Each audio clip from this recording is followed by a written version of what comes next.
हरिः ओम श्री गुरुभ्यो नमः हरिः ओम ओम पार्थाय प्रतिबोधितां भगवता नारायणेन स्वयं व्यासेन ग्रथितां पुराणमुनिना मध्ये महाभारतम् अद्वैतामृतवर्षिणीं भगवतीम् अष्टादशाध्यायिनीम् अम्ब त्वामनुसन्दधामि भगवद्गीते भवद्वेषिणीम् यं ब्रह्मा वरुणेन्द्ररुद्रमरुतः स्तुवन्ति दिव्यैस्तवैः वेदैः साङ्गपदक्रमोपनिषदैः गायन्ति यं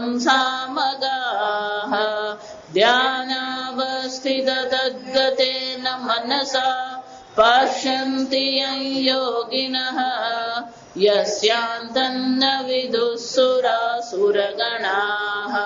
देवाय तस्मै नमः।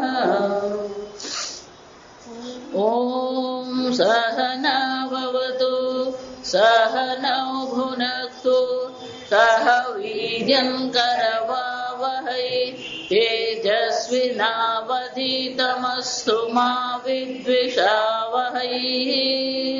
ॐ शांति शांति शांति। 8मो अध्याय 8मो श्लोक।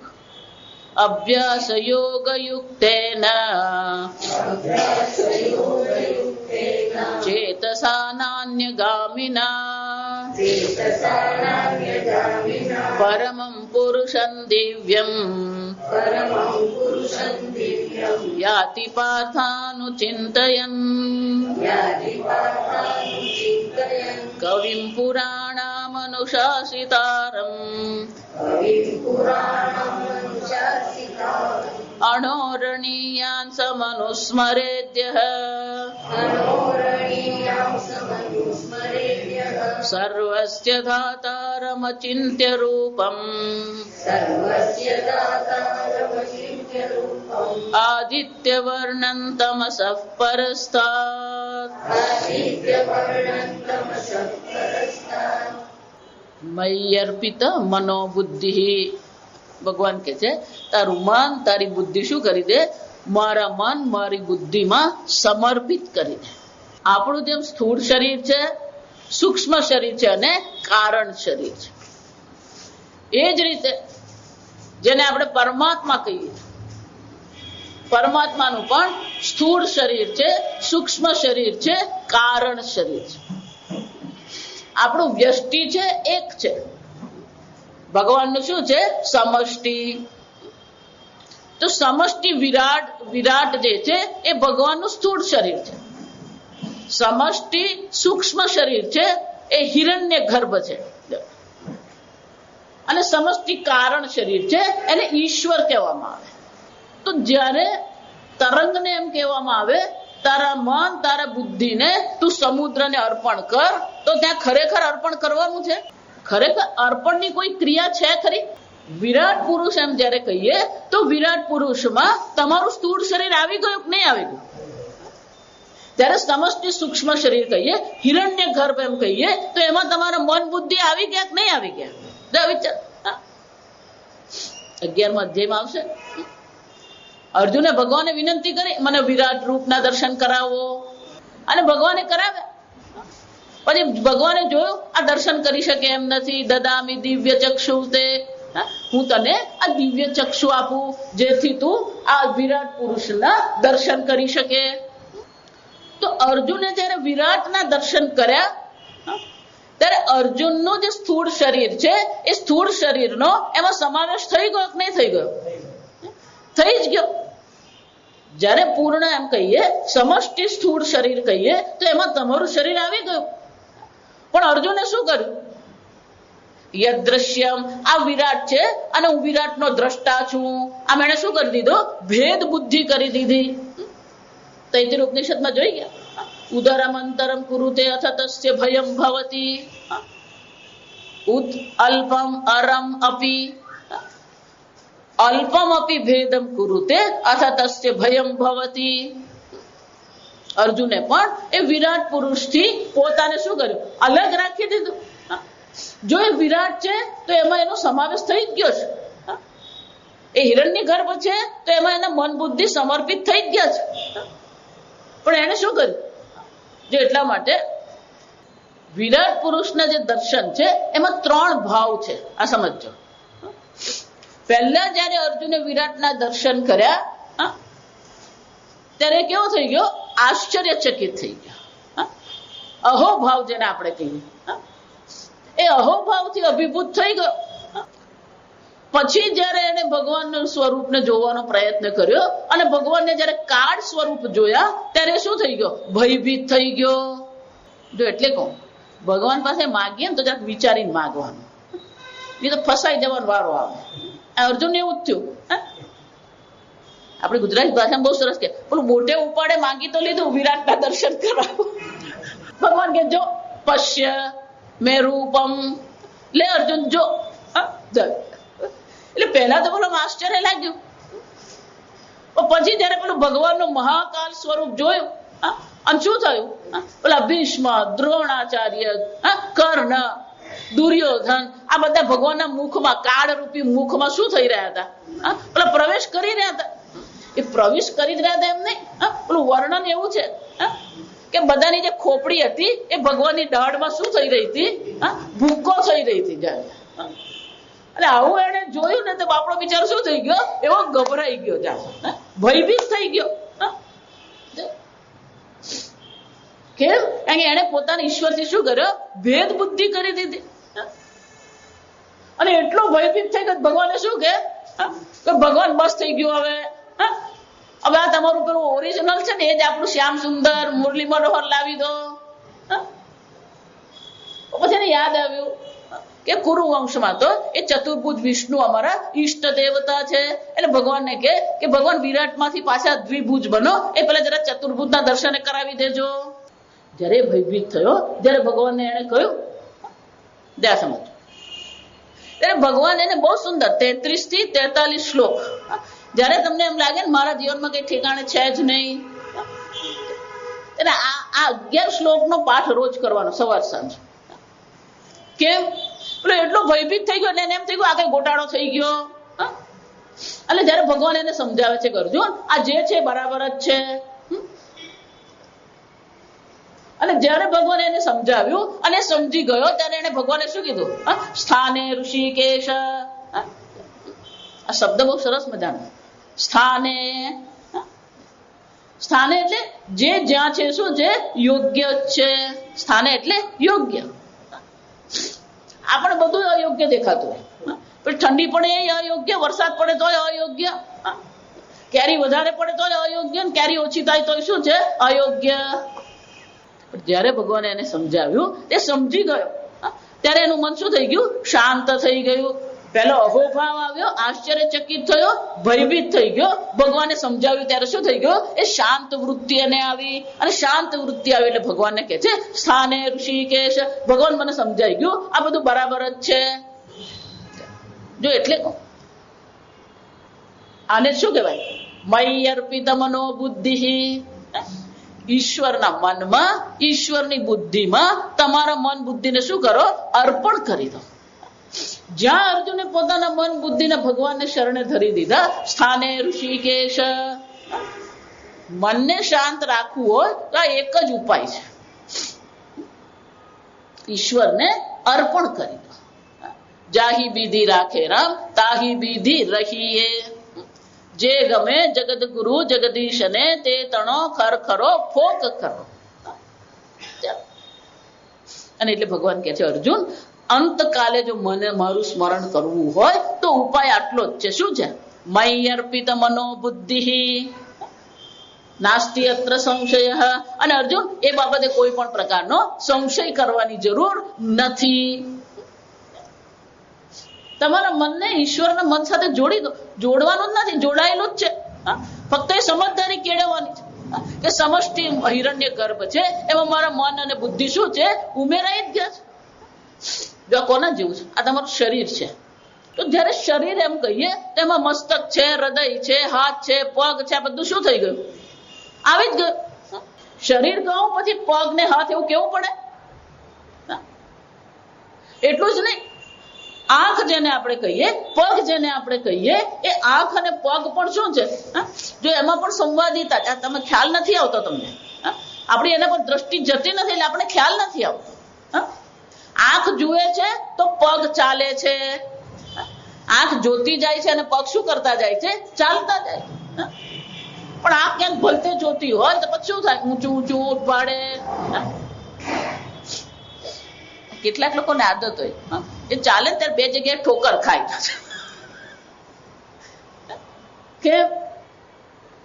કે આંખ અને પગનું શું કરવાની હતી? બેને સમાહિત કરવાના હતા, પણ બેને સમાહિત કર્યા નહીં. આંખ કઈ ભલતું જોતી, પગ કઈ ભલતે ચાલતો હોય. એમ આ શરીર જે છે એ શરીરમાં પણ દરેક અંગ પોતપોતાનું કામ કરી જ રહ્યા છે. આંખ આંખનું કામ કરે છે, પગ પગનું કામ કરે. ધારો એમ પૂછું, હૃદય શ્રેષ્ઠ કે મગજ શ્રેષ્ઠ? મગજ વગર હૃદય ચાલે નહીં. એટલે મગજ હૃદયને શું કરે છે? સતત પેલો ઇલેક્ટ્રિક કરંટ આપે. જો આ ધબકારા જે થઈ રહ્યા, કોને કારણે ધબકારા થઈ રહ્યા? અને મગજ ચાલી રહ્યું છે. કેમ? કારણ કે હૃદય મગજમાં શું પહોંચાડી રહ્યું છે? લોહી પહોંચાડી રહ્યું છે. સંવાદિતા, એને શાસ્ત્રમાં શું કહેવાય? એક સંવાદિતા છે. આ ભગવાનના જગતમાં સંવાદિતા છે. જો 3જા અધ્યાયમાં આપણે જોઈ ગયા, એવમ પ્રવર્તિતં ચક્રમ. અર્જુન, આ જગત ચક્ર ચાલી જ રહ્યું છે. તું એમાં દખલગીરી નહીં કર. ન અનુવર્તયંતિ યહ, જે એ જગત ચક્રને અનુરૂપ ચાલવાનો પ્રયત્ન કરતો નથી, ઉપરથી એ જગત ચક્રમાં શું કરે છે? દખલગીરી કરી રહ્યો છે. અને દખલગીરી કરનાર કોઈ પ્રાણી નથી, આ માણસ જ છે. જો કારણ કે એને કર્મ કરવાની શું કરી છે? સ્વતંત્રતા આપી છે. અને જયારે એને કર્મ કરવાની સ્વતંત્રતા આપી, એ સ્વતંત્રતાનો દુરુપયોગ કરીને શું કરી રહ્યો છે? આ જગત ચક્રમાં દખલગીરી કરે છે.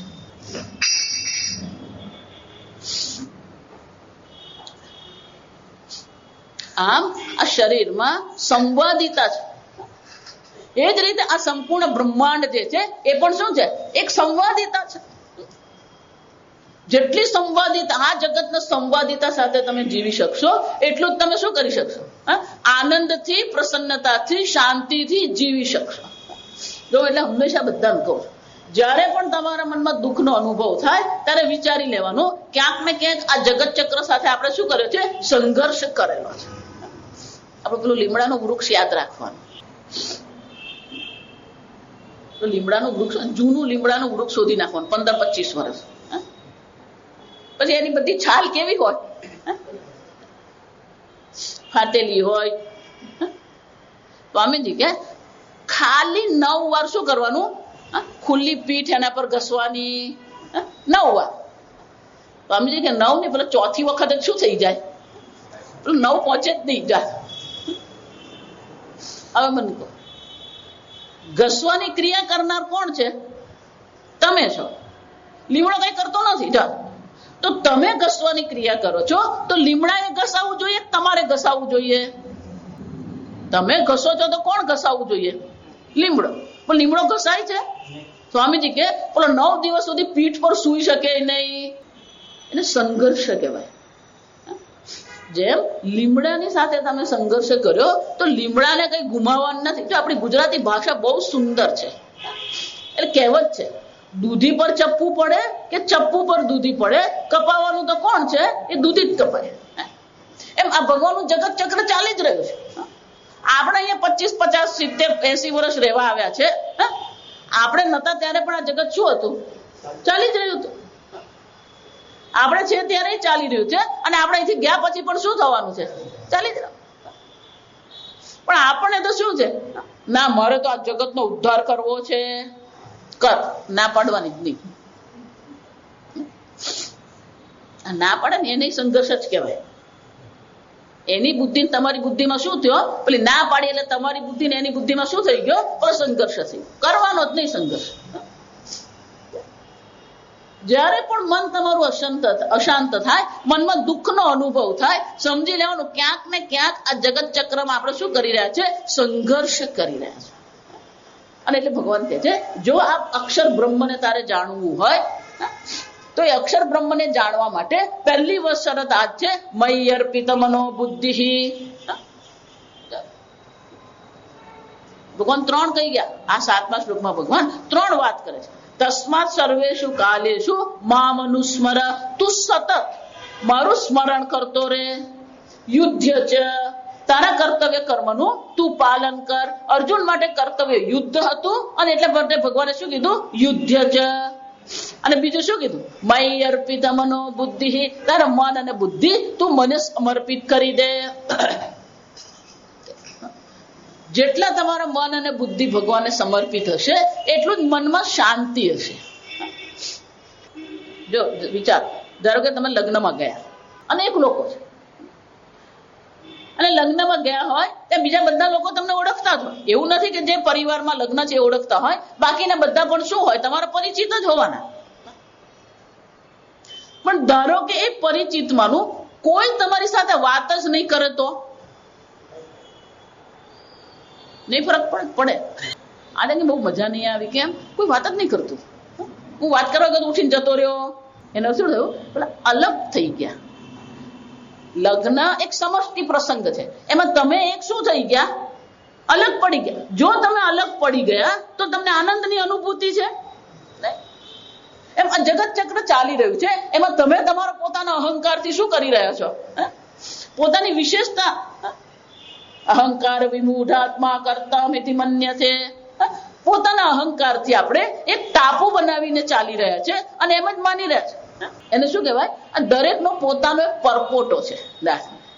દરેક પોતાના પરપોટામાં રહે છે. અને પેલો બાજુવાળાનો પરપોટો અને આપણો પરપોટો જો એક થતો હોય તો આનંદ આવે, પણ આપણો પરપોટો અને પેલાના પરપોટામાં વિરોધ હોય તો શું થઈ ગયું? બહુ ફાવતું નથી એની સાથે મને. આ લગ્ન એવું જ છે. પેલો એક પરપોટા ને બીજા પરપોટા બે ભેગા થાય, ફાવ્યું તો ફાવ્યું જ. એટલે કે છે કે આ લગ્ન કેવું છે? તો કે લગ્ન વીજળી જેવું છે કે રોંગ કનેક્શન થાય તો શોક લાગે ને રાઈટ કનેક્શન થાય તો પ્રકાશ થાય. એમાં જગત સાથે પણ આપણું કનેક્શન શું હોવું જોઈએ? રાઈટ કનેક્શન હોવું. અને રાઈટ કનેક્શન કોને કહેવાય? મય્ય અર્પિત મનો બુદ્ધિ. આપણે માનીએ છીએ કે મારું ધારેલું થયું અને મારું હું કહું એમ જ થવું જોઈએ. કોઈ ફરક પડતો જ નથી. આ સમજો. ઘરમાં પેલી નવી વહુ આવે ને, છોડી દેવાનું. મારા માસી મને કહેતા, છોકરી આવે ને ત્યાં સુધી પહેરી લેવાનું ને વહુ આવે ત્યાં સુધી ખાઈ લેવાનું. પછી વહુ જે બનાવે શું કરી લેવાનું? એટલે વહુ તમે 45 વર્ષના થયા ત્યારે વહુ ઘરમાં આવી, 45 વર્ષમાં તે કેટલી વાર ઊંધિયું ખાઈ લીધું ને કેટલી વાર ટીંડોળા ખાઈ લીધા ને કેટલી વાર ભેળપુરી ખાઈ લીધી. નહીં, પણ મેં કીધું ને એટલે આજે જ એને ભેળપુરી બનાવવાની સંઘર્ષ. આપણે છૂટતું નથી. જો આવી છૂટતું નથી. આ સમજો. આપણે છોડવા તૈયાર થતા જ નથી. અને એટલે ભગવાન કહે છે કે જો અક્ષર બ્રહ્મને જાણવું હોય, મનમાં શાંતિનો અનુભવ કરવો હોય તો શું જરૂર છે? મય્ય અર્પિત મનો બુદ્ધિ મામેવ એષ્યસી. અર્જુન, આ પ્રકારથી તારા મન અને બુદ્ધિ જો તું મને સમર્પિત કરી દેશે, અવશ્ય તને મારી મામ એષ્યસી, અવશ્ય તને મારી પ્રાપ્તિ થશે. એમાં કોઈ સંશય છે જ નહીં. શરણાગતિ જ અઘરી છે. ભલે ને આપણે ગમે તેટલું કહીએ કે હું ભગવાનને શરણે છું, ભગવાનને શરણે છું. ભગવાન આ શરણે તો તમારે જવાનું. કેવી રીતે જઈએ? અભ્યાસ યોગ યુક્તેન. જન્મો જન્મથી આપણે પોતાના પરપોટામાં રહેવાની આદત પાડીને આવ્યા છે. આ શું? જન્મો જન્મથી અનેક પ્રકારના સંસ્કાર લઈને આવ્યા છે, અનેક પ્રકારના ભોગના સંસ્કાર છે, અનેક પ્રકારથી અહંકાર છે. અને એટલા માટે આ મય્ય અર્પિત મનો બુદ્ધિ, આ ભગવાનને જો સમર્પિત કરવું હોય તો શાની જરૂર પડે? અભ્યાસ યોગ યુક્તેન. 12મા અધ્યાયમાં આ જ આવશે. અચ્છા, ચિત્તમ સમાધાતુમ ન શક્નોસી મયિ સ્થિરમ. શું કરો? અભ્યાસ યોગ યુક્તેન.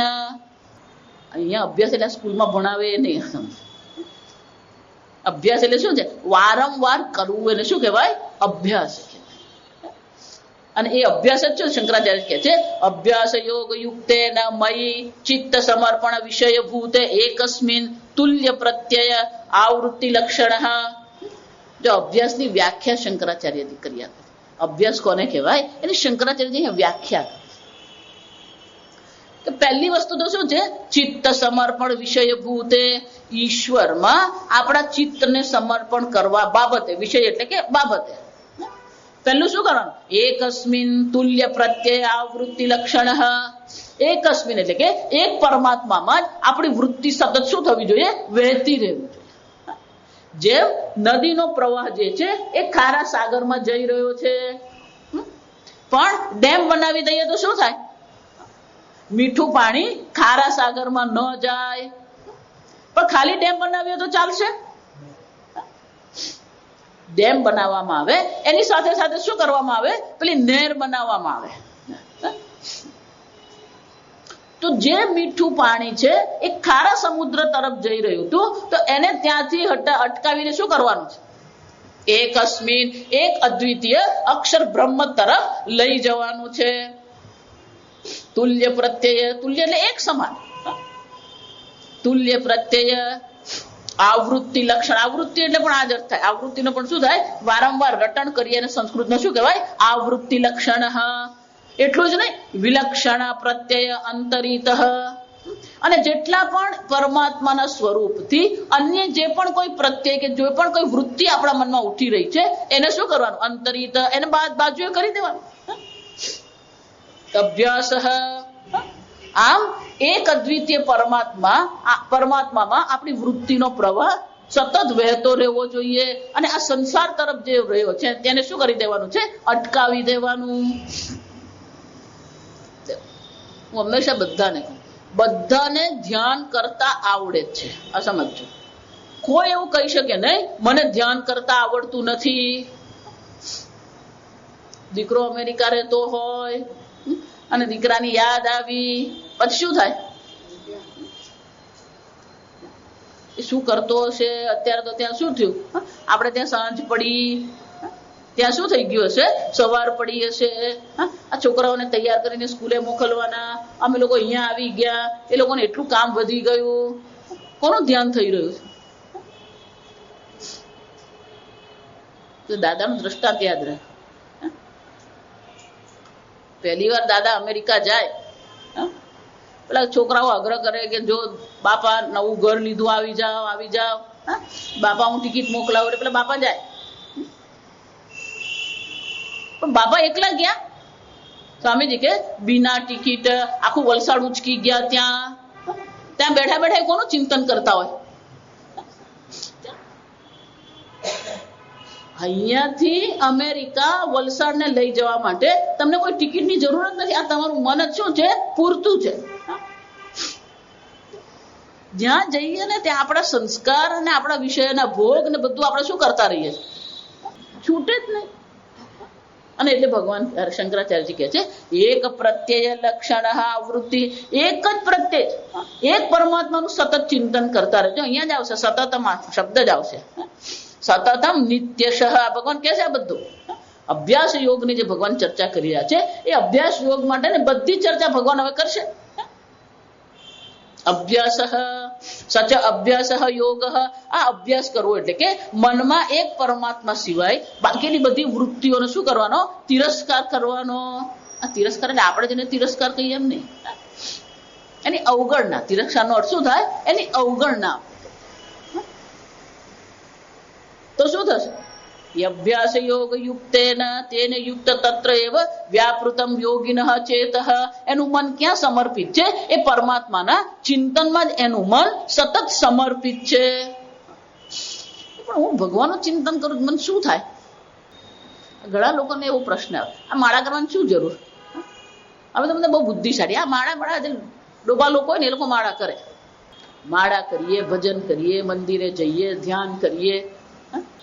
ઘણા ને એવો આમ પ્રશ્ન આવે મતલબ આમ જપ કરે શું થાય? બે દ્રષ્ટાંત શાસ્ત્ર એવું દ્રષ્ટાંત આપે. જાણતા કે કે અજાણતા ઝેર પીવાઈ ગયું તો શું થાય? આધુનિક દ્રષ્ટાંત કહીએ તો ઉકાઈમાં પેલું થર્મલ પાવર સ્ટેશન છે, એનો પેલો ડાયરેક્ટર, આ ઉત્પન્ન કરવાનું કામ કોણ કરી રહ્યો છે? એનું સંચાલન કોણ કરી રહ્યો છે? પેલો ડાયરેક્ટર છે. ભૂલે ચૂકે જો એ જીવંત વીજળીનો તાર પકડી લીધો તો વીજળી એવું વિચારશે આ તો મને ઉત્પન્ન કરનાર છે એટલે હું કરંટ નહીં મારું. હે, જીવંત તાર જાણતા કે અજાણતા પકડ્યો, શું થવાનું છે? કરંટ લાગે. એમ જાણતા કે અજાણતા એ એક અદ્વિતીય સચ્ચિદાનંદ સ્વરૂપ પરમાત્માનું તમે નામ લો અને કઈ અસર જ નહીં થાય. પરમાત્મા તો પરમાત્મા જ છે. ભાગવતમાં એટલે જ આવે, પેલો અજામિલ મરવા પડ્યો, એને પુત્રનું નામ શું હતું? નારાયણ. એને આસક્તિ નારાયણમાં હતી, એના પુત્રમાં. એટલે પેલો નારાયણ નારાયણ બોલે. જેને સૌથી વધારે વાલ કરેલું ને એ જ પછી વિરોધી બને. આ સમજવાનું. જેને વધારે લાડ કરાવેલો ને એ જ પછી શું થાય? પપ્પા તમે ચૂપચાપ બેસી રહો ને. જયારે એનું મૃત્યુ થયું તો પેલા યમદૂત પણ ત્યાં આવ્યા અને વિષ્ણુ દૂત પણ આવ્યા. પેલા યમદૂત કે એ કોઈ ભગવાનને યાદ કરતો નતો, એ તો એના પુત્રને યાદ કરતો હતો, એટલા માટે અમે એને યમલોકમાં લઈ જઈશું. એટલે વિષ્ણુ દૂત કે જાણતા કે અજાણતા એને જે નામ લીધું એ શું છે? નારાયણ છે. અને નારાયણ નામ પર કોપીરાઈટ કોનો છે? વિષ્ણુ ભગવાનનો કોપીરાઈટ. એટલે અમે એને ક્યાં લઈ જઈશું? વૈકુંઠ લોકમાં. આ બધા દ્રષ્ટાંત દ્વારા આપણને સમજાવવામાં આવે છે. આ દ્રષ્ટાંત દ્વારા આપણને સમજાવે છે કે તમને રસ પડે કે નહીં પડે, તમને ગમે કે નહીં ગમે, પણ તમે શું કરતા રહો? નારાયણ નારાયણ નારાયણ નારાયણ. એ કઈ પણ હોય ને, હે પ્રભુ પરમાત્મા સૌનું કલ્યાણ કરો, આનું સ્ટાન્ડર્ડ વાક્ય જશે. ઉઠતા બેસતા શું કરે? તમે ભગવાનનું નામ લેતા રહો, એ તમારું કામ છે. શું થાય એ જોવાનું કામ તમારું નથી. જો આ વિચાર, તમારું કર્તવ્ય શું છે? તમે ભગવાન નામ લેતા રહો, તમે ભગવાનનું ચિંતન કરતા રહો. અભ્યાસ યોગ યુક્તેન ચેતસા ન અન્યગામિના. આ તમારું ચિત્ત જે છે ન અન્યગામિના, બીજે કોઈ જગ્યાએ જવું જોઈએ નહીં. પણ ભગવાન હું તમારું ચિંતન કરું, પછી મારે રસોઈ કેમ કરું, રોટલી કેમ બનાવવી? ભગવાન હું તમારું ચિંતન કરું તો આ બેંકમાં ચોપડા કેમ લખવા? તમારા જેટલા કામ છે ને એ બધા કામ યાંત્રિક છે, યાદ રાખજો. અહીંયા તમે 5 દિવસ આવો, 6થે દિવસે અહીંયા શું છે? વગર વિચારે પણ અહીંયા પહોંચી જાવ કે નહીં પહોંચી જાવ? તમારા ઘરેથી નીકળો ત્યારે વિચારવાનું છે ડાબી બાજુ વળવું, જમણી બાજુ વળવું, હવે લાલ સ્કૂલ આવી. તમારું મગજ તો ક્યાં ને ક્યાં ભટકતું હોય, પછી લાલ સ્કૂલ ક્યારે આવી જાય ને એ ખબર નહીં હોય, ક્યારેક આગળ નીકળી જાય. જો આપણા જીવનમાં જેટલા પણ કર્મ છે ને બધા કર્મ કેવા છે? યાંત્રિક છે. તમે એને વિચારો કે નહીં વિચારો એ શું થાય છે? એ થતા જ રહે. અર્જુનને પણ યુદ્ધનો એવો અભ્યાસ હતો કે એને કઈ વિશેષ વિચાર કરવો નહીં પડે. એને એ પ્રકારથી એને અભ્યાસ કરાવવામાં આવેલો કે એને કઈ બહુ મોટો વિચાર કરવાનો હોય નહીં, અને યુદ્ધમાં વિચાર કરવાનો સમય પણ નહીં હોય. આ સમજો. હું બ્રહ્માશ્રમ મારું કે પશુપતિ આશ્રમ મારું, એ વિચારે એટલામાં તો શું થઈ જાય? પેલું સામેથી તીર આવે ને ઉંચકાઈ જાય. યુદ્ધનો અભ્યાસ જે છે એ યુદ્ધના અભ્યાસમાં પણ શું છે? તમારે વિચારવું પડે જ નહીં, આપોઆપ શું થાય? એ વિચાર ઉઠે જ. શું કરવું એનો વિચાર શું છે? આપોઆપ ઉઠી જ જાય. અમે આશ્રમમાં સંસ્કૃત ભણતા ને, એમાં પાણીની સંસ્કૃત અઘરું.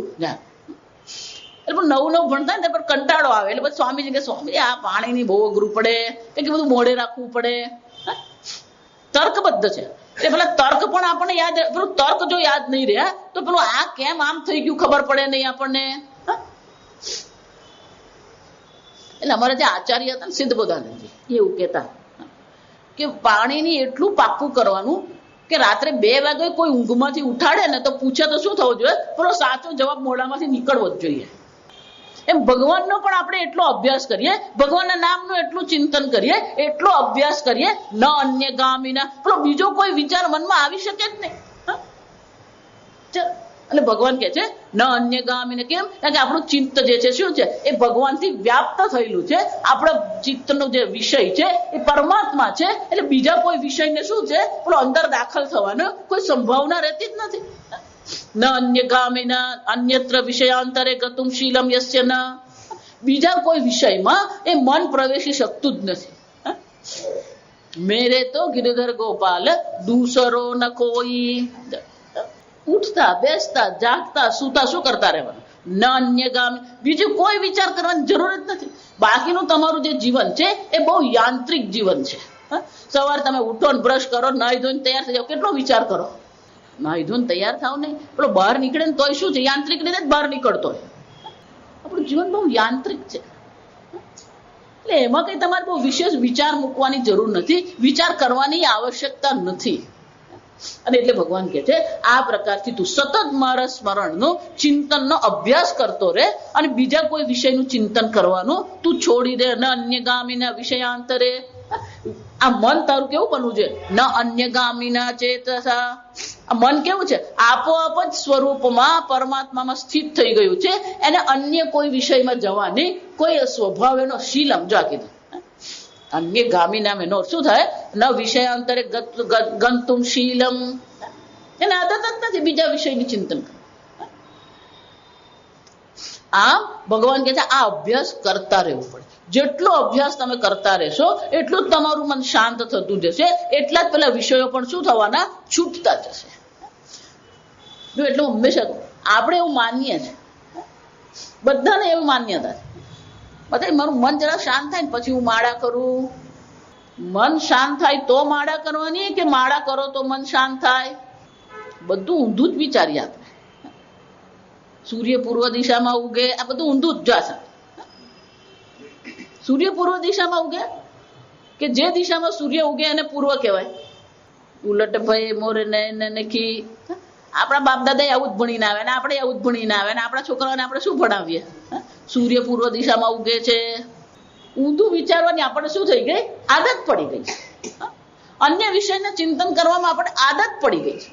અને એટલે ભગવાન કહે છે પહેલા તો તું મારું ચિંતન કર અને મારા ચિંતન સિવાય અન્ય કોઈ પણ વિષયના ચિંતનનો તારા મનમાં શું છે? સ્વભાવ હોવો જ નહીં જોઈએ. નાન્યગામીના તેન નાન્ય પરમમ. તો પછી મારે ભગવાનનું ચિંતન કેમ કરવું? ધારો કે તમને એમ કહું એન ચિલાડાનું ચિંતન કરો, કરી શકો? એન ચિલાડાનું ચિંતન કરો. કેમ? ખબર જ નથી એન ચિલાડા શું છે. ધારો કે એમ કહું એ કોઈ વાનગી છે તોય ચિંતન કરી શકો? એનો અર્થ શું થયો? પહેલા જ્ઞાન કે પહેલા ધ્યાન? જ્યાં સુધી તમને જાણકારી જ નથી વસ્તુ શું છે તમે ધ્યાન કરી શકો? જો આજકાલ જેટલા પણ આ બધા સંપ્રદાય ચાલે ને ધ્યાન વાળા, બધા શું કે છે? આમ ધ્યાન કરો ને પેલું ધ્યાન કરો ને તમને બ્રહ્મ સાક્ષાત્કાર થઈ જશે. ઉલટી ગંગા કહેવાય. અને શું કહેવાય? ઉલટી ગંગા. તમને ખબર જ નથી બ્રહ્મ શું છે, તમે ધ્યાન જ કેવી રીતે કરવાના? ધ્યાન કરવા માટે થોડુંક કંઈક તો એના વિશે આપણે શું હોવું જોઈએ? થોડીક કંઈક તો સમજ હોવી જોઈએ, કંઈક તો માહિતી હોવી જોઈએ. દરેક હું તમને અત્યારે એમ કહું મદ્રાસ કોફી કેવી લાગે તમને તે કહી શકો? તમે ચાખી જ નથી તો એના વિશે તમે કઈ કહી શકો? ભગવાન તમારું ચિંતન કરવાનું છે, અન્ય વિષયના ચિંતનનો ત્યાગ કરવાનો છે. પણ ભગવાન તમે છો કોણ? પરમમ પુરુષમ દિવ્યમ. અર્જુન આ મારું સ્વરૂપ છે, પરમમ પુરુષમ દિવ્યમ. તો સવાર ને સાંજ એક જ સરખું ચાલે. સવારે આ જ શબ્દો આવ્યા, પરમમ પુરુષમ દિવ્યમ. શંકરાચાર્યજી કે છે એ પૂર્ણ પુરુષ છે. પુરુષમ દિવ્યમ દિવી સૂર્ય મંડલે ભવમ યાતિ ગચ્છતિ. પરમમ. શંકરાચાર્યજી અહીંયા શબ્દના અર્થ નથી આપતા. કેમ કે હવે પછી એ પુરુષનું સ્વરૂપ શું છે એ આગળ જ ભગવાન આપણને સમજાવવાના છે. પરમમ દેશ કાળ વસ્તુ અપરિચ્છિન્ન. ન દેશની મર્યાદા છે, ન કાળની મર્યાદા છે, ન વસ્તુની મર્યાદા છે. આ પુષ્પ એમ જયારે આપણે કહીએ, આ સેવંતીનું ફૂલ, તો સેવંતીનું ફૂલ પરમ દિવસે હતું, પણ આ પરમ દિવસે રહેશે? તો એ કાળમાં કેવું છે? મર્યાદિત છે. આ સેવંતી ફૂલ અહીંયા છે, ત્યાં નથી, તો દેશતઃ શું છે? મર્યાદિત. આ સેવંતીનું ફૂલ ગલગોટો નથી, આ સેવંતીનું ફૂલ ગુલાબ નથી, તો વસ્તુતઃ પણ શું થઈ ગયું? મર્યાદિત છે. આ જગતની બધી વસ્તુ કેવી છે? દેશ કાળ વસ્તુતઃ મર્યાદિત છે. પણ ભગવાન કેવા છે? પરમમ પુરુષમ. એ પરમ છે, અનંત છે. જો એ અનંત છે, એ કાલતઃ મર્યાદિત નથી, તો અહીંયા હોવા જ જોઈએ. જો એ દેશ ને અત્યારે હોવા જોઈએ. જો દેશતઃ મર્યાદિત નથી, તો અહીંયા હોવા જોઈએ.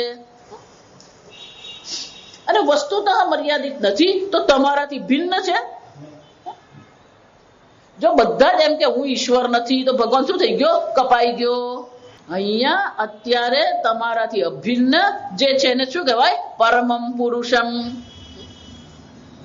અને પુરુષ છે કે આગળ જોઈ ગયા, પૂર્ણત્વાત પુરુષ.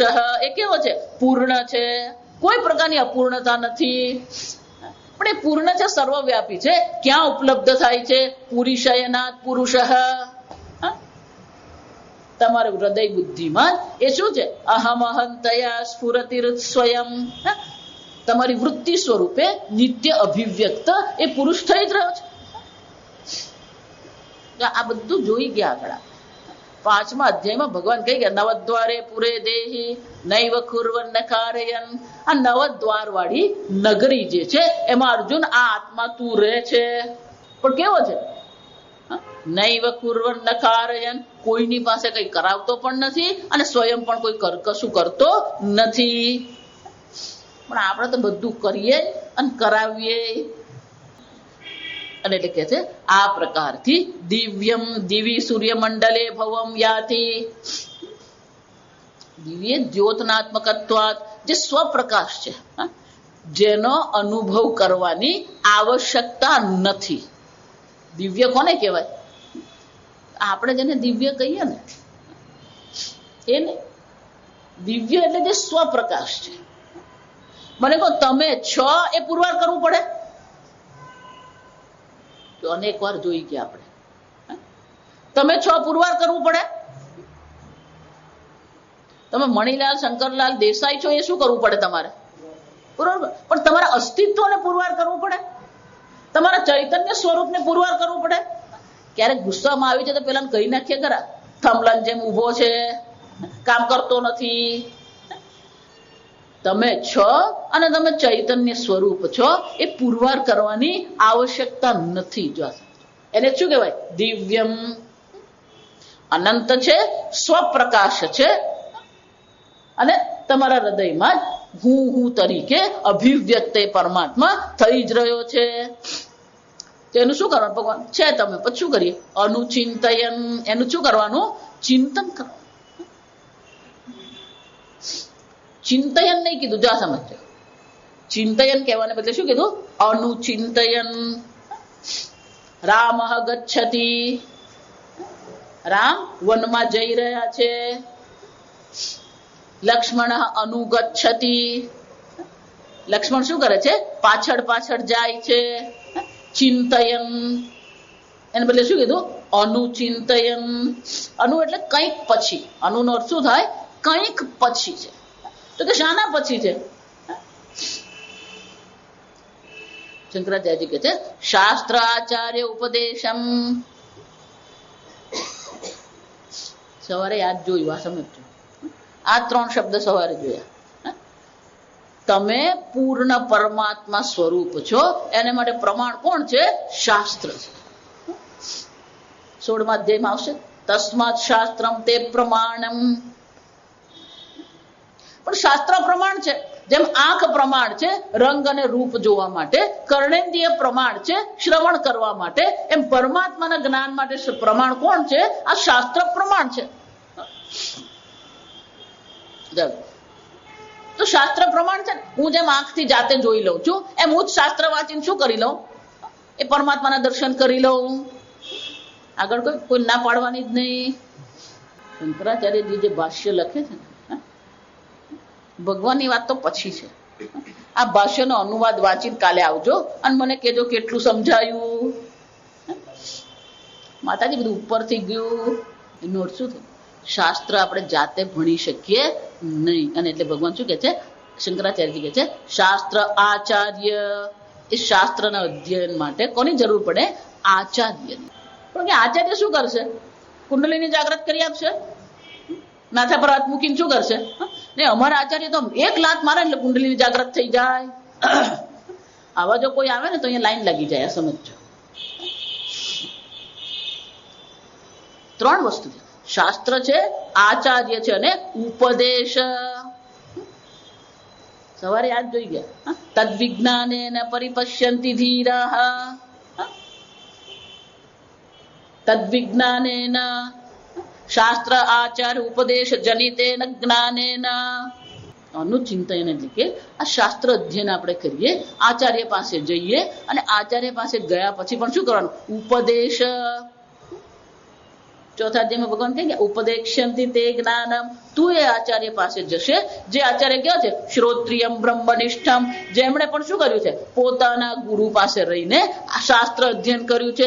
એમને પણ ક્યાંથી ખબર પડી? એમણે પણ એમના ગુરુ પાસે શાસ્ત્ર અધ્યયન કર્યું છે. એમણે પણ શું કર્યું? એમના ગુરુ પાસે. તો પહેલા ગુરુ કોણ? સદાશિવ સમારંભમ શંકરાચાર્ય મધ્યમમ અસ્મદાચાર્ય પર્યંતા વંદે ગુરુ પરંપરા. પહેલા નમસ્કાર ગુરુને નથી, પહેલા નમસ્કાર કોને છે? ગુરુ પરંપરા.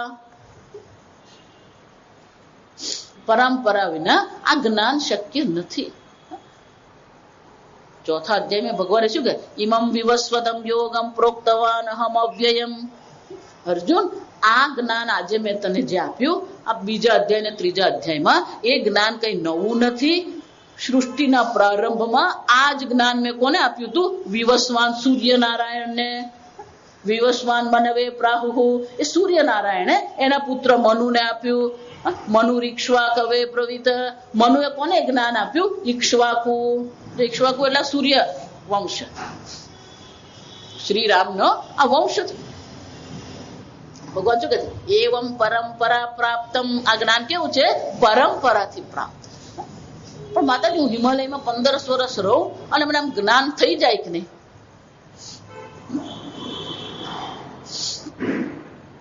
ગમે એટલું ધ્યાન કરો ને, થઈ જશે. હું અનંત પરમાત્મા છું. કેમ કે તમે તમારા વિશે અભિપ્રાય બાંધી જ દીધો છે. શું? હું જીવ છું, હું શરીર છું, હું મન છું, હું બુદ્ધિ છું. આમ પોતાને અલ્પ તમે માની જ લીધા. હવે અચાનક જ તમને ખબર પડે હું અનંત છું, થઈ શકે? અને એટલે શંકરાચાર્યજી કે છે અનુચિંતન દ્વારા ભગવાન કે છે શાસ્ત્ર આચાર્ય ઉપદેશમ અનુધ્યાયન ઇત્યેતત. ધ્યાન કરવાનું છે, પણ ધ્યાન કરવા માટેનો વિષય આપણે આચાર્ય પાસે ઉપદેશનું શ્રવણ કરીને એ વિષય આપણે સમજી લઈએ. અને એકવાર વિષય જો સમજી લીધો તો પછી આપણે એનું ધ્યાન અવશ્ય કરી શકીએ. કિમ વિશિષ્ટમ ચ પુરુષમ. પણ આ પરમ પુરુષ જે છે એ કેવો છે? એટલે ભગવાન એ જે પરમ પુરુષ જે છે એનું ખૂબ સુંદર અહીંયા વર્ણન કરે છે.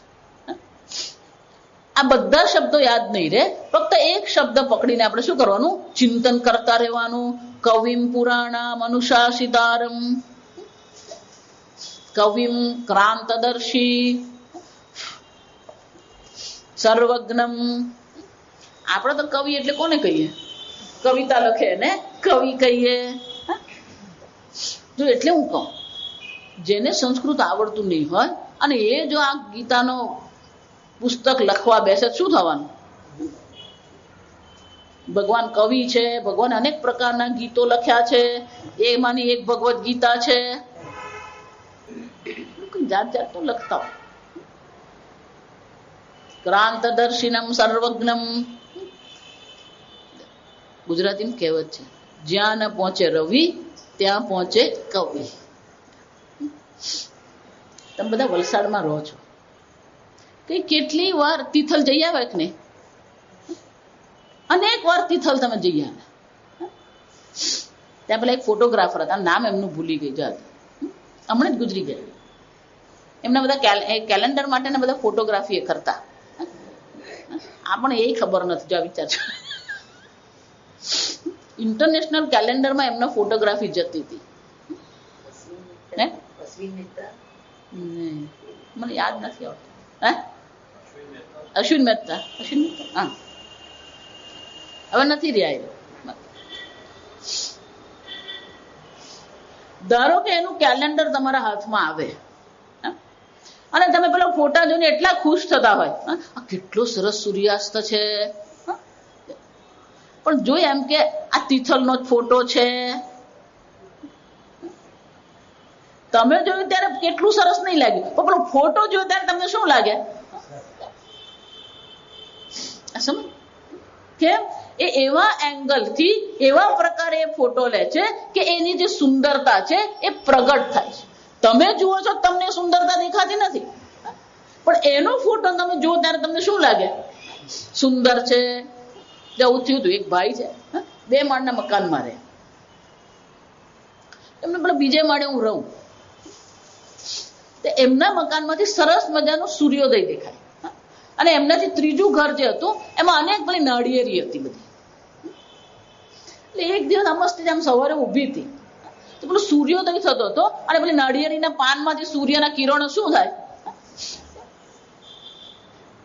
એટલે મારા મોબાઈલમાંથી જ એને શું કર્યું, મેં એટલે ફોટા પાડી લીધા. અને 5-10 મિનિટે ફોટા પાડે એટલે જુદા જુદા ફોટા આવે. પેલા પેલો સૂર્ય નીચે હોય, વળી પાછો થોડો ઉપર ગયો, વળી પાછો થોડો ઉપર ગયો, એટલે 4-5 ફોટા પાડ્યા. પછી સાંજે અમસ્તા જ આમ બેઠા હતા, એટલે મેં કીધું જો આજે મારી પાસે બહુ સરસ ફોટા આવ્યા, કે બતાવો. આ બધા એમણે જોયા હતા. ક્યાં ફરી આવ્યા તમે? ક્યાં ગયા હતા? આહવા ડાંગ ગયેલા, દરિયા કિનારે ગયેલા, તમારી ઉપરના બીજે માળેથી બારીમાંથી જ લીધા. કવિ એટલે કે 2 આંખ જે બતાવે છે એના કરતા કંઈક વિશેષ જોવું. આપણી 2 આંખ આપણને ફૂલ બતાવે છે. પેલું ફાધર વાલેસનું દ્રષ્ટાંત યાદ રાખવાનું. ફાધર વાલેસની જે નાની નાની પુસ્તિકાઓ છે ને, બધાએ વાંચવા જેવી છે. આ સમજો, અદભુત લખાણ. ભલે ક્રિશ્ચિયન હતા, પણ ક્યારેય કોઈ સંપ્રદાયનો ઉલ્લેખ જ નહીં મળે એમાં. પરમાત્મા એટલે પરમાત્મા. ચાલો, કૃષ્ણ નહીં, રામ નહીં, ઈસુ ખ્રિસ્ત નહીં, પણ ઈશ્વરની ચર્ચા, અદભુત ચર્ચા. ક્યાંક મળે ને તો વાંચજો. આ બીજું બધું ચિત્રલેખાન અભિયાન ને બધું વાંચી વાંચીને મગજ બગાડીએ ને. હા, જો આ રશ્મિબેન પાસે છે, બધા જેને જોઈને રશ્મિબેન પાસે લઈ જજો, પણ આપવા આવજો.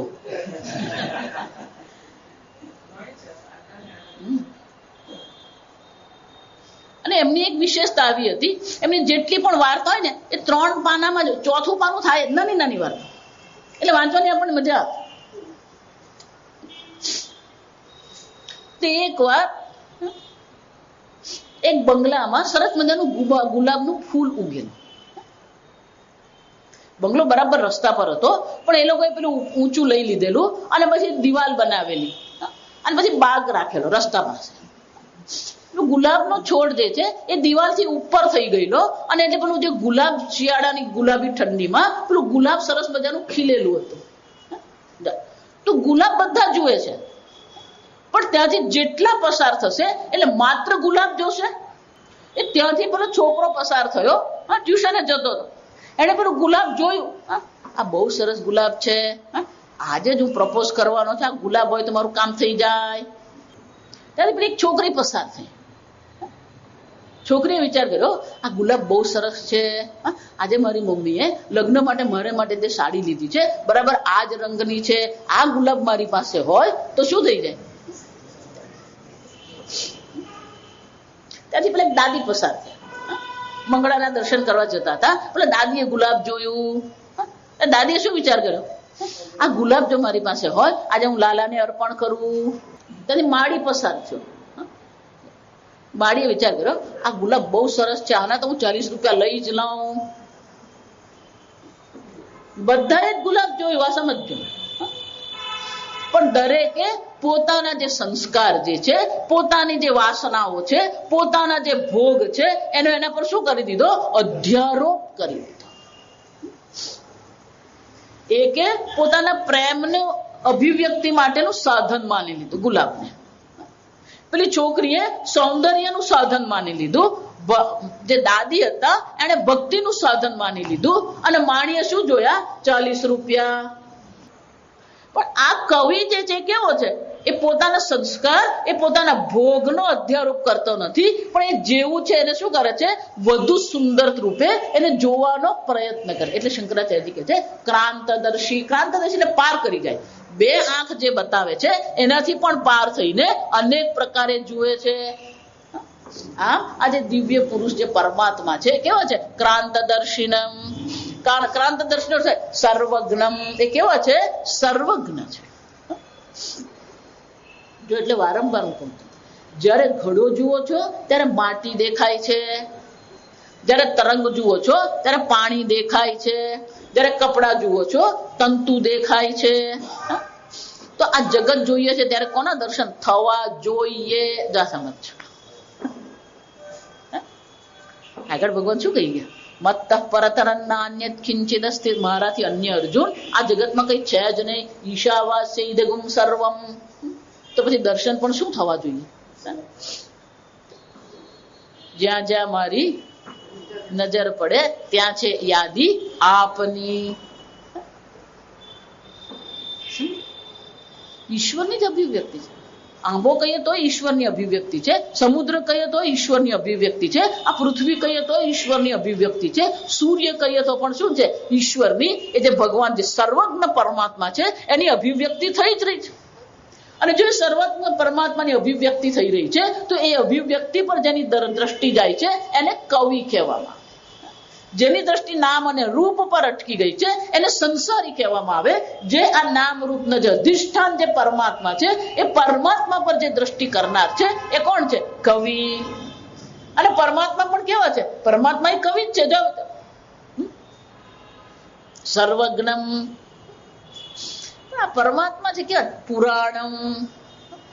આ ભગવાન છે પણ ભગવાન કેવા થઈ ગયા? પુરાણમ. ગરડા થઈ ગયા. ગરડા થઈ ગયા. પુરાપી નવમ ઇતિ પુરાણમ. સંસ્કૃતમાં પુરાણ શબ્દનો અર્થ શું થાય? પુરાપી નવ. જે જૂનું છે અને છતાં પણ એ નવું છે. આ જગત ગમે તેટલા નામ રૂપ બને પણ ઈશ્વર ક્યારેય જૂનો થવાનો? સોનું 22 કેરેટ છે, એમાંથી હાર બનાવ્યો ત્યારે પણ સોનું શું છે? 22 કેરેટ. એ હાર તોડી નાખ્યો, બંગડી બનાવી તો સોનું શું છે? ગમે એટલા નામ રૂપ તોડો અને નવા નામ રૂપ બનાવો, પેલું સોનું જે છે એના સ્વરૂપમાં કોઈ ફરક પડ્યો? જો એટલે ભાગવતમાં બહુ સરસ કહેવામાં આવે કે પરમાત્મા કોણ છે? કે જેમાંથી કોટી કોટી બ્રહ્માંડની ઉત્પત્તિ થાય છે, જેમાં કોટી કોટી બ્રહ્માંડની સ્થિતિ છે, અને જેમાં કોટી કોટી બ્રહ્માંડનો પ્રલય થઈ રહ્યો છે, અને છતાં પણ પરમાત્મા તો કેવા છે? અસંગ છે. આપણે ખાલી એક ઘર બાંધવાનું હોય ને તો એટલા ટેન્શનમાં આવી જાય ને બીપી 180 થઈ જાય. અને આ ભગવાન શું કરી રહ્યા છે? કોટી કોટી બ્રહ્માંડની ઉત્પત્તિ કરે છે, અને છતાંય ભગવાન કેવા છે? અનંત શયન. જો આ સમજો, દક્ષિણમાં પદ્મનાભ મંદિર દર્શન કરવા જાવ તો ત્યાં શું છે? અનંત શયન. આટલું બધું થઈ રહ્યું છે અને છતાં ભગવાન તો શું છે? યોગ નિદ્રામાં જ છે. આપણે તો ઘર બાંધે ને આપણી નિદ્રા શું થઈ જાય? ગાયબ થઈ જાય. આ કાલે પેલો કડિયો આવ્યો નતો, આજે આવે તો સારું. ગમે એટલા સર્જન થાય, ગમે એટલી સ્થિતિ થાય, ગમે એટલો પ્રલય થાય, ભગવાન કેવા છે? પુરાણમ. પુરાપી નવમ ચિરંતનમ. ચિરંતનમ એટલે કે જેવા છે એવા જ રહે છે, કોઈ એમાં ફરક પડતો નથી. જે જ બોલે છે પૂર્ણમદ પૂર્ણમિદમ. આ સૃષ્ટિ થઈ એ પહેલા પણ એક પૂર્ણ હતા. સૃષ્ટિ થઈ પછી શું થઈ ગયા? અપૂર્ણ થઈ ગયા ભગવાન. સૃષ્ટિ પછી પણ પૂર્ણ જ છે. પૂર્ણમાંથી જ પૂર્ણની ઉત્પત્તિ થઈ. પૂર્ણમાંથી પૂર્ણની બાદબાકી કરે તો બાકી રહે એ પણ શું છે? પૂર્ણમ ચિરંતનમ. કોટી કોટી બ્રહ્માંડ બને છે. ભગવાન કેવા છે? ચિરંતન. આપણે કેવા છીએ? માતાજી અમસ્તા થોડા ધોળા થયા એ પુરાણ. એટલે ધોળા થઈ ગયા હોય એટલે જ આ બધી કોસ્મેટિક ઇન્ડસ્ટ્રી એટલે જ ચાલી રહી છે. આ સમજો. પેલું ધોળા વાળ અપનાવી શકે નહીં એટલે પછી શું કરે? કેશ કલાપ. મન કહો તમે તમારા વાળ કાળા રંગી લીધા પણ તમારું જે જ્ઞાન છે મારા વાળ ધોળા છે એ રંગાયું. એ લોકોની ઊંચાઈ થોડી ઓછી હોય પછી એ લોકો પેલા હીલ વાળા ચપ્પલ. ભલે તમે બીજાને ઉલ્લુ બનાવી રહ્યા છો પણ હું બટકો છું કે હું બટકી છું એ જ્ઞાન જશે. હીલ્સ પહેરવાથી શું મતલબ છે? વાળ કાળા તમે રંગી નાખે. બીજાની દ્રષ્ટિએ કાળા છે, તમારી દ્રષ્ટિએ તો વાળ કેવા છે? ના માતાજી હમણાં એક આવ્યું છે પરમેનન્ટ કાળા કરી આપે. આપણે પોતાના વિશે કઈ રીતે વિચારીએ છીએ? અને એટલે કે છે આ પરમાત્માનું આ રીતે ચિંતન કરીએ. કવિમ પુરાણામ ચિરંતન છે, નિર્વિકારી છે, સતત એ સ્વરૂપે જ છે. સત્ય કહેવાય એને. શું કહેવામાં આવે? સત્ય. ત્રિકાલેપી તિષ્ઠતી સત્ય. ત્રણે કાળમાં એક સમાન છે, કોઈ ફરક પડતો નથી. કવિમ પુરાણામ. અને છતાં પણ કોણ છે? અનુશાસિતારમ. છતાં પણ આ સંપૂર્ણ બ્રહ્માંડનું અનુશાસન કોણ કરે છે? એ પરમાત્મા જ કરે છે. જો વિચાર, અનુશાસિતારમ સર્વસ્ય જગત પ્રશાસિતારમ. એ પરમાત્મા સંપૂર્ણ જગતનું શાસન કરનારા છે. આપણે પેલી કીડીનું શાસન નહીં કરી શકીએ. આ સમજો. આપણે ખાંડનો ડબ્બો ભરીએ અને પછી આપણે જ ભૂલી જઈએ ખાંડ કયા ડબ્બામાં છે એટલે આપણે પેલા 4 ડબ્બા ખોલવા પડે. કીડીએ ડબ્બા ખોલવા પડે? હે? કીડી તમને શોધી આપે કયા ડબ્બામાં ખાંડ છે. જો આવી કેમ? કીડીનું અનુશાસન કોણ કરે છે? એક પરમાત્મા. કીડીને આ ડબ્બામાં ખાંડ છે એ જ્ઞાન કોણ કરાવે છે? અનુશાસિતારમ. વૃક્ષોમાં પણ એવું જ હોય. જે બાજુ પાણી હોય એ બાજુ વૃક્ષ શું કરવાનું? પોતાના મૂળિયા એ બાજુ મોકલે જ છે. સર્વનું શાસન કરનાર એ પરમાત્મા છે. કીડી હોય કે હાથી હોય, સૂર્ય હોય કે ચંદ્ર હોય, તારા હોય કે નક્ષત્ર હોય, આ સર્વનું શાસન કરનાર કોણ છે? અનુશાસિતારમ. એ પરમાત્મા સર્વનું શાસન કરી જ રહ્યો છે. પછી એમાં આપણે વચ્ચે શાસન નાખીએ ને એટલે ગોટાળા થયા. એટલે બધાને પાંજરામાં પૂરનાર માણસ મચ્છર આવે ને ત્યારે પોતે મચ્છરદારીમાં ભેરવાઈ જાય. જો આવી જાય કોનું શાસન આપણે કરીએ? એક મચ્છરનું શાસન આપણે કરી શકતા નથી. આપણને ઊંઘી જવું હોય અને પેલું કૂતરું રાતના શું કરતું હોય એનું શાસન કરી શકો? પણ દરેક વસ્તુ પોતાના નિયત સમયથી ચાલી રહ્યું છે, પોતાના નિયત કર્તવ્યનું પાલન કરે છે. કારણ કે પાલન કરનાર કોણ છે? અનુશાસિતારમ. તમે ગમે તેટલા વાગે ઉઠો પણ સૂર્ય એના સમયે શું થવાનું? ઉદિત થાય. એટલે આપણે બધા સૂર્યવંશી કહેવાય. કેમ? સૂર્ય ઉગે ને પછી આપણે ઉઠીએ એટલે કોણ કહેવાય? સૂર્યવંશી. બુદ્ધિને તેજસ્વી બનાવવી હોય ને બહુ સરળ ઉપાય છે. સૂર્ય ઉગે ને એ પહેલા ઉઠીને નાહી ધોઈને તૈયાર થઈ જાઓ અને ઉગતા સૂર્યના દર્શન કરો. એક જ મહિનામાં તમે જુઓ તમારી બુદ્ધિ કેવી છે. માતાજી હવે 70 છે, હવે તમે હું બુદ્ધિની વાત કરો? 70 વર્ષે તમારી બુદ્ધિ તેજસ્વી બની શકે. આ સમજો. પણ શું કરવાની જરૂર છે? ઉગતા સૂર્યના દર્શન કરે. માતાજી અમારે તો ઘરની સામે જ પેલું એપાર્ટમેન્ટ છે ને એટલે દર્શન થાય જ નહીં. લોકોને જાત જાતના બહાના મળી જ રહેતા છે. અગાસી પર જા, કોઈ પણ રીતે તમારું કલ્યાણ કરવું હોય તો એટલા માટે જ આપણે ત્યાં પેલું સૂર્યને અર્ઘ્ય ચડાવવાનું છે. ઉગતા સૂર્યને આપણે શું કરીએ? અર્ઘ્ય ચડાવીએ. પણ આજકાલના કેટલાક લોકો 10 વાગે અર્ઘ્ય ચડાવે જતો, જેટલા વાગે નાય એટલા વાગે અર્ઘ્ય ભગવાનને ચડાવે. અને પછી પેલો સંતોષ લઈ લે. શું સંતોષ લઈ લે? મેં ભગવાનને અર્ઘ્ય ચડાવ્યું. સૂર્યના સમયે નિયત સમયે ઉગે છે, સૂર્ય નિયત સમય ઉદય પામે છે. અનુશાસિતા, આ બધાનું શાસન કરનાર એ ઈશ્વર છે. અને તમારા મન બુદ્ધિનું શાસન કરનાર કોણ છે? ઈશ્વર જ છે. પણ તમે એમ માની લીધું છે કે નહીં, હું મારા મનનું શાસન કરું. અને એટલે ભગવાન કહે છે કવિમ પુરાણામ અનુશાસિતારમ. આપણે પાછા બીજી વાર મળીશું ત્યારે આગળ ચાલે. ઓમ સ્વસ્તિ પ્રજાભ્યઃ પરિપાલયન્તામ ન્યાયેન માર્ગેણ મહિં મહિષાઃ ગોબ્રાહ્મણેભ્યઃ શુભમસ્તુ નિત્યં લોકાઃ સમસ્તાઃ સુખિનો ભવन्तુ.